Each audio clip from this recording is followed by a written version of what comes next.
संध्याकाळी आमच्या सगळ्या आमदारांना आम्ही एकत्र बोलवलेलं होतं, MLA आणि MLC. त्याच्यातले काही जण येऊ शकले नाही त्यांच्या काही अडचणीमुळं.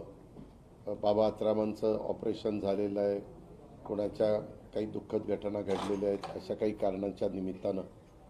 परंतु जे येऊ शकले नाही त्यांनी पण फोनवर संपर्क साधला आणि जे सातत्याने बातम्या देण्याचा प्रयत्न मीडियामध्ये आम्ही पाहतोय की कोणतरी आमचे विरोधक सांगतात की ह्यांनी संपर्क साधला, त्यांनी संपर्क साधला. असं काही झालेलं नाही आहे. सगळ्या आमदार राष्ट्रवादी काँग्रेस पक्षाचे आमच्याबरोबर आहेत. हे अतिशय स्पष्ट चित्र आम्हाला आज पाहायला मिळालेलं आहे.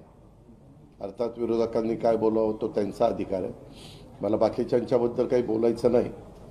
परंतु बारामतीचा देखील जो कौल आहे, तो कौल जो काही निकाल लागलेला आहे त्याबद्दल मी स्वतः म्हणजे आश्चर्यचकित पण झालेलो आहे आणि मलाही समजत नाही की गेले अनेक वर्ष मी जवळपास पहिल्यांदा तिथं खासदार झालो 1991ला. तेव्हापासून कुठल्याही निवडणुका झाल्या तरी प्रचंड पाठिंबा बारामतीकरांनी मला दिलेला होता. यावेळेस सामोरं जाण्याचा निर्णय घेतलेला आहे आणि त्याच्या संदर्भात आमची महायुती आहे.